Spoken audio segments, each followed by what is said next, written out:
What up, y'all? It's Motha Knows. It's Motha Knows, and we back. And we be what? Knowing. But who knew? Everything there was to know. Knew. This past week. Right. Knew it all. Brought us into it. I'm still trying to recover. Big Katt was not playing, was he? Katt Williams came out swinging. And said, this is the truth. He said, I'm here to set the record straight. And he proceeded for 3 hours to set the record straight. And the world was like, he telling the truth. Yeah, right. Because Katt ain't gonna lie. Why? What's the reason? What is the reason? Give me the reason. Ain't none. Like, he was telling the truth. Katt was speaking the truth. I'm gonna stand on it. You gonna stand on that? Like every part of that interview, he's. I mean, truth. You know, it was something like the 3,000. No embellishment. The 3,000 books. The four, like, what did he say he run? A 4.3 flat. No, he proved it. Sub. He proved that he's fast. They showed it. Okay, if the time was legit, because the time, like they showed us the time after human error. Is it? You know, was that basketball? It was like a 4.47. Was that basketball gym truly a 40-yard length? I mean, I'm not disputing that he looked very fast, fast and silly at the same time. He took me by surprise how much he was moving. Katt said, "Y'all gonna get this run no matter what it looked like, okay? I don't lie. Right. This is the truth. Right. Nah, but I mean, from start to finish, like it was literally like this. Right. No, literally. And I actually looked at the people funny that said that they didn't finish it all the way. Like, okay, maybe they were at work busy, whatever. But I was the entire time, that 2 hours, 40 something minutes, like there. Yeah. What else he got to say? Like, you know, like give me more. What other tea you got? I could go another hour here. Because what, they stealing jokes? What? Right. What? Right. Some of them I'm like, maybe one I'm like, okay, but not Uncle Steve. No. But the whole like Mark Curry thing, like not Uncle Steve. I was surprised. Okay, I'll say had me fooled. I was surprised by the information, like the detail of it all. But when you think back to interviews with like Monique, where she basically was like, "Bruh, integrity here." I know, I remember that, and I mean, but it doesn't surprise me that he put money and fame and catapulting his career over stealing jokes. I can get putting money and fame over, and maybe I got to be a little cutthroat, steal a role. Like the whole Bernie Mac thing didn't surprise me, but stealing jokes, that part surprised me. I don't know why. Okay. Didn't surprise me with Cedric, because what? He be riding on the coattails. He's been riding on coattails for a long time, you know? I used to love me some Cedric. I mean, in the show, but as a comedian, you like... Yeah. Yeah, let's be real. I appreciated him for being like the clean comedian, you know? Like gave us like the good funny jokes, but a little less like... Bernie was funny, but he went in. My little young ears were like, well, gosh. Girl, your ears now be like, okay, Bernie. You funny, but scale the language back. All right. So what we like, let's talk about the breakdown the interview. The meat. Okay. First and foremost, before we get into the content, let's talk about the podcast itself. And we want to give we want to give some props to Shannon Sharp and his team. They executed that interview flawlessly. I wonder if he had somebody in his ear, like, don't interrupt, don't change direction, let him go. I wonder if he had that, because like if he did it to like just do that in his own skill, his own ability, and to know and be aware enough. Okay, let me just let him, let me just let him go. And I think too, if he doesn't have anyone in his ear, he does have that practice, from being on shows with Skip Bayless and now with Stephen A. Smith. I'm sure he has producers in his ear, like, nah, let's let this one ride. Like, let's see where this is going, But because had he tried to control that, with his questions, that he kept looking at, like, no, I can't ask that. Yeah, like he literally, no, I can't ask that one. You could see him looking at the question and like, yeah. So if he had tried to control with his questions, it would have been like maybe a 5 million view instead of 40 million. Right. Because Katt is genius too. Like Katt knew what he was doing. He knew the platform. He knew what to say, when to say it. Yep. So it was, just genius. The whole setup was genius. Yeah. And the other thing I want to highlight is the aftermath. how the podcast basically made that one video into 20-something clips. Shoot, if not more. Yeah, and just the sound literally capitalize off of this moment to perfection. Like the eloquent, beautiful, witty, like sound bites that Katt Williams gave is another reason why he's Katt Williams. Like it's another reason why, again, may there be some exaggerations, yes, but you lean into he might be telling the truth. Yeah, like, I mean, all of those other people that he talked about were on Shannon Sharpe's show, and none of them captivated us the way I watched one. I watched Steve because we love us some Uncle Steve. But I didn't watch anybody else. I didn't watch Ricky Smiley. I didn't even know Ricky Smiley was on there. I didn't know said Ricky Smiley. I feel like I knew said. I don't even think I watched Steve. I'm not interested enough to listen. The last one I watched was Kirk Franklin, which was great. And it was okay to me. Well, I watched it after watching his documentary video, with his dad, which I thought was good. I thought it was good, but I didn't see any of the others. Steve was good. Okay, that was a good one. Okay, but I can't speak on the others. So again, it's like when Katt opens up his mouth to give his perspective, I think that even like you can just hear, like you can hear someone who is brilliant at what they do when they speak and how they speak of situations compared to, like, I hate to say it, but like a Cedric the Entertainer, where it's like, it's a little bit more showmanship versus a brilliant craft. Katt takes his craft seriously. He studies it. Yeah. That's one. Those are some of the nuggets that I got from the interview. Because I've never really, I can't even sit here and lie and say that I've really like looked into Katt Williams interviews in the past. Like I may have caught a couple, like the Wanda interview that also, that gained traction. Right. But in this interview, I really saw how smart he is. He's an intelligent man. You know, to see someone come off the dome and speak. I mean, literally, he's sitting here sipping cognac. My mind would have been shot after about, Well, I can't do brown anyway, so definitely would have been shot. But the way he was coming off the dome, speaking, resolute in what he was saying, sharp.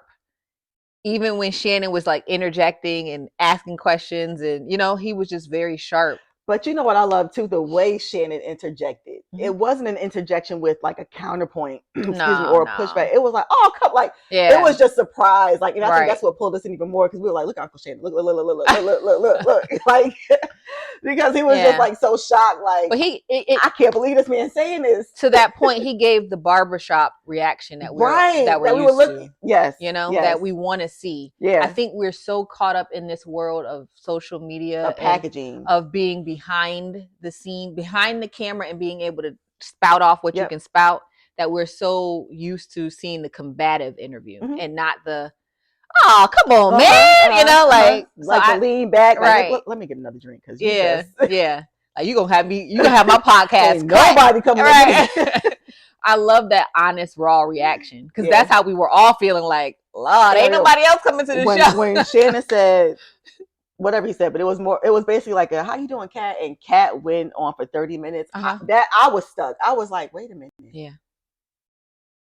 Huh? Yeah. Like, stuck. And I know Shannon was like, I don't know where I'm going here, but I'm going to lean into everything I know, and I'm going to get this interview. I'm going to get this info. And he was honest in his like feedback, like, you got me off right now. Right. Let me take another drink. When he said, man, even Faison catching strays? Because he a fat Faison. That thing had me like, and I'm going to sit here and tell y'all, like, I have evolved. I'm working on myself. I'm trying to be better. I feel like I have elevated a bit. But when he said that fat Faison liar, I was like, yo, where does he get this stuff? And again, the brilliance of that is, I think instead of being offended, Faison might want to lean into like gratefulness, because I've forgotten about Faison. Like we haven't talked about Faison. Like, and here's the thing too, Faison has leaned into him being fat. Like that's his whole like big worm, and like that's who he is. That's, but I mean, those are his characters. About Faison again, because Katt, right? That's a 2024 line. Like we're all gonna fat Faison lie. Okay, he meant that. Friday gave us Bye Felicia, and now we got Fat Faison. When your name becomes, the thing, right? Yeah, but that's stray. He was like, man, even Faison, he catching strays.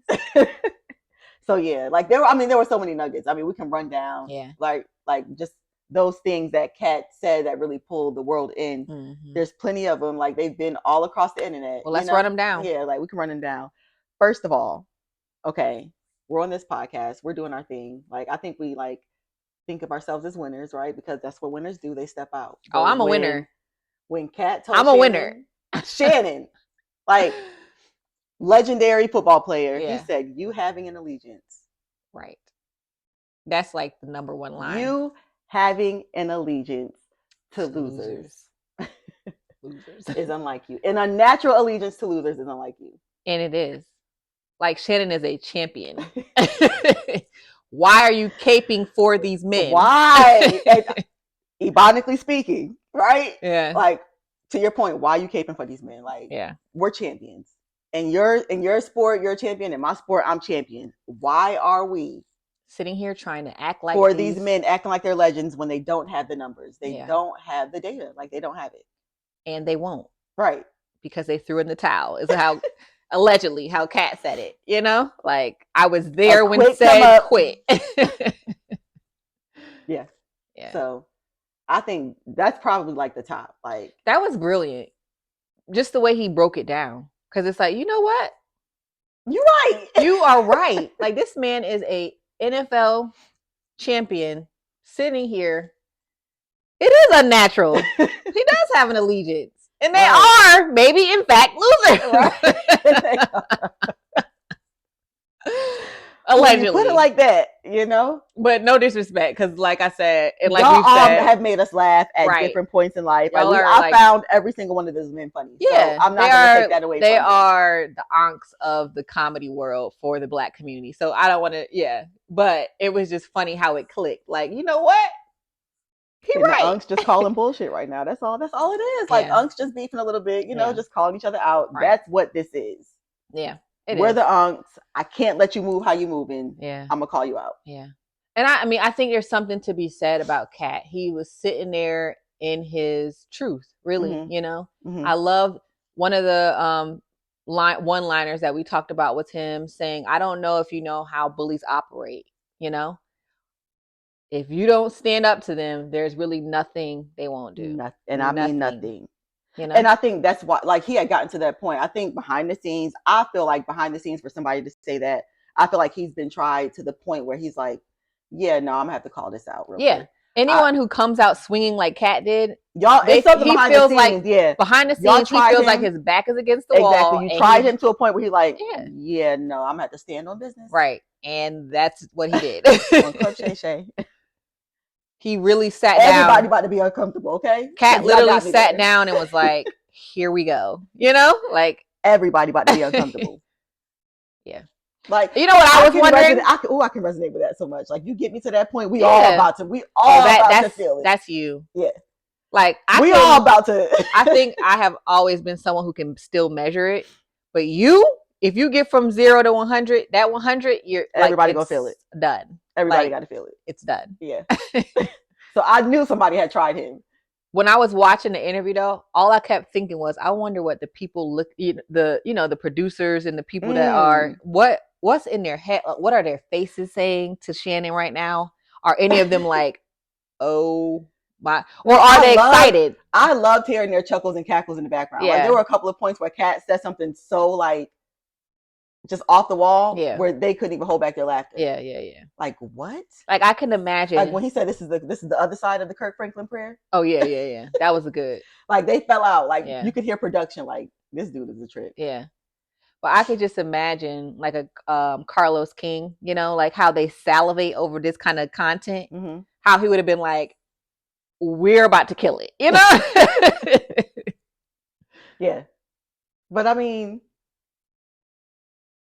again, that's the brilliance of Katt Williams, is like, yeah, we got to kill it, but he's bringing it so much that he's killing it for us, you. You know? Yeah. And I hope that, and I saw Shannon Sharpe responding to like the haters, like, you know, just make more content building off of this and responding to the backlash. And I'm like, I could not sit in anything but like a spirit of gratitude.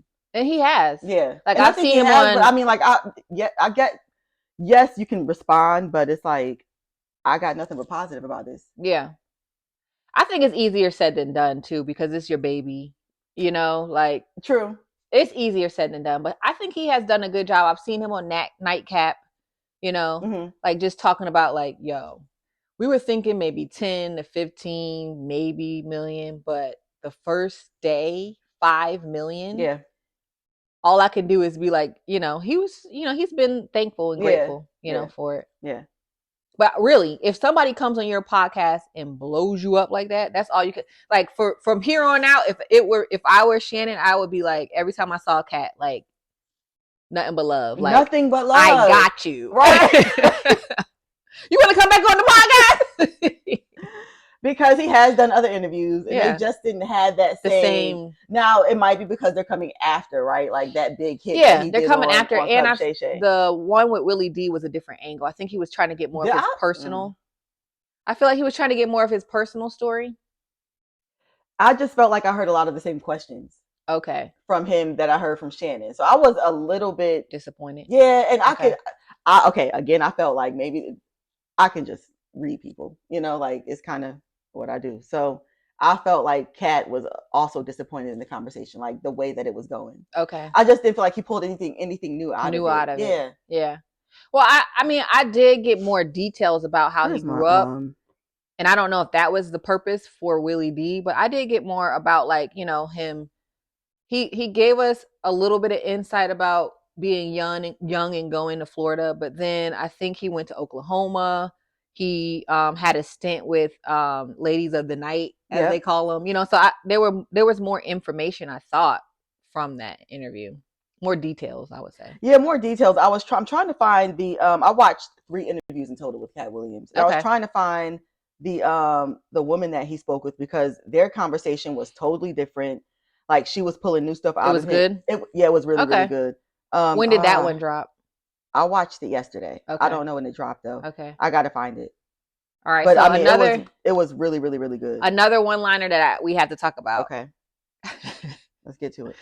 When Shannon asked him why they lie, and Katt was like, "I mean, I don't know why liars lie. No one knows. why liars lie. And I don't know why that simple answer clicked for me, but it's like, why do liars lie? Like it'd be so dumb and so simple, pointless and like unnecessary, especially when it be like the stupid lies. I don't know why liars lie. Yeah. And again, I think that's the point that he had gotten to was like, okay, the lies, like, I feel like at this point, if I don't respond, then I'm looking crazy. And that's what his thing was. I gave them grace. I did not. Like I let it go. He said, you know, allegedly they apologized to him for taking his material. Cool, we're good. But then all of a sudden I look up and you're on an interview saying that it never happened. And here we are. And there's clips. And there are clips of the same jokes. Like those clips were like, oh dang said dang. But again, Cedric having to steal jokes did not surprise me. You know what also doesn't surprise me is the fact that they do that. And I think it might be something that happens, maybe not now as frequently because of social media, but in that time frame that Katt was talking about in a little, you know, in prior, people I'm sure would go to comedy clubs. I mean, you know the allegations about Tyler Perry possibly taking the Medea character. So, you know, there's allegations out there of people seeing someone locally thinking that they'll never get out of that spot. Nobody will ever see it again. No one will ever know him. So I'm going to take this material and run with it. Exactly. But that Mark Curry. Dang. When I heard it, I was like, dang. But then when I thought about the 2 shows, I was like, you know what? That was like they were very similar. They were similar. Like teacher, you know, principal, whatever. Yeah. I mean, they were similar in some regard. Okay. I could see how, you know, he took some of the premise.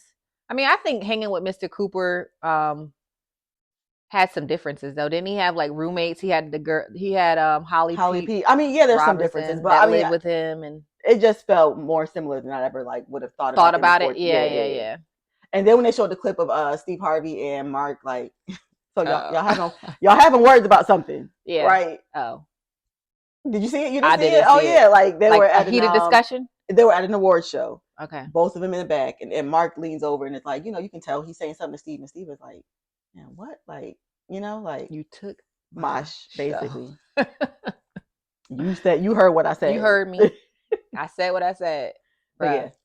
I love the point that Bernie Mac's daughter raised. Like, we all looking at this from the outside like, man, the Ankhs is fighting. But I mean, even in our families, blood related, you fight with people amongst your family. Yeah. Like, you know, there's competition, there's, you know, underlying things that happen, and sometimes you just don't get along. You're not going to like everybody, right. Even in the world of comedy, where, like she said, I think we conflate the fact that they are joyful and they give laughs and they provide, you know, a safe haven to escape for a while, but they have conflict too, just like everybody else. So so it is a little surprising, like to when Bernie was, you know, his daughter made a point. She was like, you know, I think because they make us laugh, they make us feel good. Like it's hard to see that. Yeah. And I think Katt was basically saying, okay, like we're gonna set the history straight, right? And he gave us again another great nugget of wisdom when he was like, you know, winners are not allowed to winners do not allow losers to rewrite history, which was a brilliant quote. And for honestly, probably for the longest of like mankind, like, you know, like history has been rewritten, you know. Oh yeah, I mean, by losers, right? But we think it's true. We think it's right. And I feel like he really took a bold stance to come out, because, you know, they're going to call him crazy. Right. They're going to say they said he was on drugs before. Again, I don't know the truth. I don't know the background of it. But this is a man saying, look, they're lying about me, basically, because I'm willing to stand up for the truth. And, you know? I have every duty to come here and set the record straight and make sure you understand the true history. Right. And not what was rewritten. Right.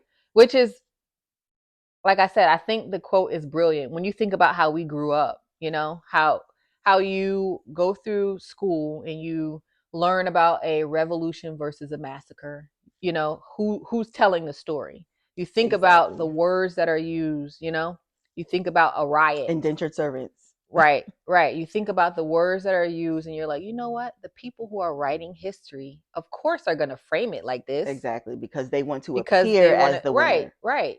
Exactly. So, yeah. But the truth is the truth. And like Katt Williams said, the truth does not need motivation. And I think that's what he stands on. It's like, whatever comes with it. I love that. Yeah. I'm standing on it because I don't need incentive. I don't need that. This is the truth. This is what it is.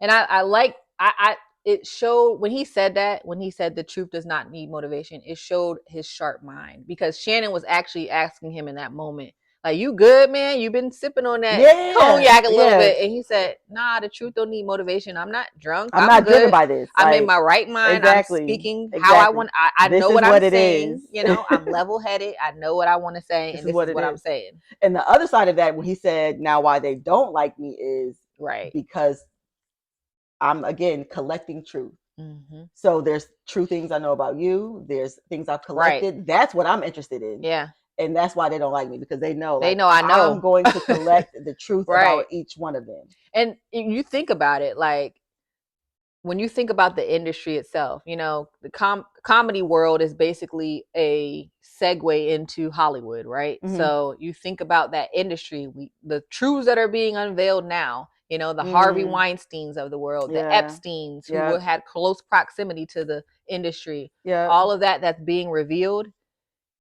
If all of that is happening and you're in there in that world, but trying your best and sound on the fact that I'm going to remain as pure as I can in this industry, when you're among people who are doing their due and succumbing to the industry, of course they're going to recoil and they're going to, you know, like he said, hang their head down, because they know I know. They know. Like, I've seen it. Yeah. I've seen the things that have happening. I have been asked by, allegedly, Harvey, I have been asked by, allegedly, Diddy to come to his parties, and he was like, and we all know what happened in those parties, you know. So it's like, he's been at the parties, he's seen the people in the rooms, you know, he's seen it. Yeah. So when he started going into his segue, this part of the interview really, like, I was like, I poor Shannon, Because when he started going into his spiel about TD Jakes and Diddy, and Shannon was like, "Come on, man! all right. Let me ask you a question. Are you a Luda cousin? Are you a Ludacris cousin?" And then Katt proceeds to go in on Luda. Into the Illuminati. Yeah. So what happened? Shannon's face was like, "I don't know what's happening." Illuminati party. Right. Shannon was like, "I thought this was gonna be a lighthearted. Yeah, we cousins. No, we not. We just look alike." Bruh. That part of the interview was like, I know Shannon in his head is like, this interview is either going to do amazing, shout out to or Shannon. It's going to end me forever. Because we're also learning from him too. So you have two titans here, right? Yeah, right. That are masterful at what they do. Right. We're learning from Katt, but we're also learning from Shannon. Because I'm taking notes. As podcasters, we're like, yo, all right, this was masterful. This is how you handle a situation. Right. Like yeah. Yep. And that takes experience, skills, like natural ability. Yeah. Intelligence. Yeah. The list goes on about how he was able to. Yeah. He let Katt Williams be the narrator.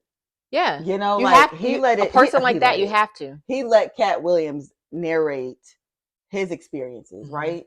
And I think that's really what Katt Williams was there to do, because, you know, like he even said, he was like, you don't get to narrate my experiences, my story. So when someone says that and you don't listen, and you try to lead the story, there's gonna be tension, right? So he was, like I said, Shannon really took in the information, and it looked like he pivoted from what he planned to do. You know, he may have always had, you know, some plan of, because Katt did say, you know, I told you I was coming to set the record straight. So he did know that, but you could tell that he was like kind of working. I wish we could hear like the 30 minutes before, because he kept saying like, I mean, y'all think this is he got started 30 minutes before we started taping. And then the after. Once Shannon had all the information, can we get some of those fly on the wall? Like, can we get some of that content? Right. You know, like just a little something. I know you got about 2-3 minutes that you can give us. Right. But I think about, so you brought up, you know, how Shannon was masterful in handling Katt and allowing him to narrate. I think about the interview with Katt and Wanda. And I apologize. I don't remember her stage name. I know her name is Wanda. I don't remember her full name. Wanda Smith? Is it like, you mean is like it Wanda last Smith? Name? I think so. It might be Wanda Smith, but I thought she had like a stage name. Anyway, poor thing, that interview has surfaced and gained more traction. But I remember when it actually, like in real time, when it happened, and how everybody was like, yo, just Katt clutching went their pearls. And honestly, when it first came out, I kind of was like, you know, when you see the interplay between a man and a woman, it's hard. There's triggers. It's hard when he literally he basically decimated her with comedy, you know? So it's a little hard to watch as a woman. We didn't get the full story. We didn't know the full story. Yeah. But it was hard to watch. But in hindsight, I went back and watched it and just saw the points of tension and the breakdowns, and the moment when Wanda interrupted his thought process when she asked him a question and he was trying to answer it. He was going a roundabout way of answering it. But the moment she interrupted and he was like, I've had enough. Here's where I go in. You can see it. Like, you can see it. You can see the switch. Like, and when that poor baby said, I cook a nice broccoli. I said she could have said spaghetti. Okay, I need y'all to go. If you haven't seen that interview, I hope you have. But if you haven't, I need you to go watch it, because I'm talking about, she could have said lasagna. He said lasagna, but she could have been like, I cook a nice lasagna too. She could have said filet mignon. She could have said lobster tail. She could have said salmon with something on the side, some collard, some greens. This woman said, I cook a nice broccoli. That's it. And what Katt said, what's number 2? A corn? You cook a nice corn? Ooh, she didn't read that one right, because the jokes that he was already letting out, like. And I think he had gotten her so rattled that all she could think of, because was broccoli. I honestly don't think she's a cook, and that's fair. You know, like, I don't even like to cook that much. But I could have said something, you know? Exactly. I could have threw something on out there, you know? A good casserole, something. And I don't even like, you know. Something. Chili, something. Anything. Cornbread, something. Broccoli and water and salt, pepper, and a little bit more seasoning. anything but that. And if that's how you make broccoli, I'm sorry, but no. Yeah. But when you think about that interview, though, you could tell that she was trying so hard to gain the upper hand and control. And Katt was just, doing his Katt thing. She said, "What's wrong with you? Are you okay? Yeah. You okay?" Anytime anybody has ever asked, like, "Are you okay?" Or if they say, "Calm down," or yeah, you have them frazzled, rattled. They don't know where to go from here. Yeah. So yeah. But any other nuggets, like anything else that he said that you're gonna walk away with? I mean, of course, again, we could have probably written down 50 things. And thought about 50 things. I don't know that we talked about this one, but he said the number one job of somebody that sold their soul in Hollywood is to act like it didn't happen. Yep. And that is huge. I mean, I think that's across the board. I feel like we've all been bamboozled. Like everything that's coming out, right? The stuff we're starting to hear, I'm like, we've all been tricked. Like, right. I'm not saying we knew y'all weren't angels, but but like the glitz and the glam, we all know whose dance I'm doing.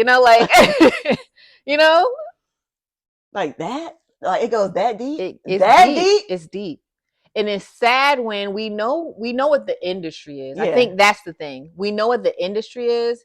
And we know that there are some people who have to buy into it in order to reach new heights. But it's sad when it's like, dang, It's sad when and I'm just going to be honest, the ones that look like you, right? And you probably know, like, okay, y'all probably had humble beginnings. Like it wasn't an easy climb. Like, how did we get here? Right. Where you are. And sadly, I think that's how we did get here. Some of them they're like, I'm not going back by any means necessary. By any means necessary. I'm not going back. I mean, I don't know what they have to do behind closed doors to be okay with themselves. I can only imagine. But they were able to do it. I can only imagine. Well, the veil has been pulled. Thanks to not just Katt. There have been others, so we won't give Katt, but I mean 40 million views. 40 million views thus far. Yeah, maybe Katt. 40 million views thus far in the first week. Yeah. So we're like, how spins go. It's gonna reach. Ooh, a good 60? Probably. At least. And then congratulations on I mean, that's amazing. Shout out to them. Yeah. Like as people who are like who getting aspire into the podcast world and to reach great heights in podcasting and beyond and just branding, like y'all literally showed us the blueprint. Yep. Y'all in a 3-hour slot in the aftermath, y'all have showed us the blueprint. So shout out to y'all. Thank you for that. We are very much grateful for that. Yeah. They did their thing. Yeah. So we're gonna take these notes, okay? We writing them down because when we do get our guests, like we'll just take it in another direction. We're gonna be like, oh, come on, man! I say what? Don't do it! Because I'm not steering nobody back to the ground. Right. If you feel like that's where you need to go, go. That's where you need to go. So thanks for that, for setting the tone. Yeah. All right, y'all. Thank y'all. Tell us what y'all thought about the Katt Williams interview, the aftermath, the responses, because we didn't even get into that. But just let us know what y'all thought. Like, comment, subscribe, share. Please share and subscribe again. We appreciate you. And this is Motha Knows. Bye.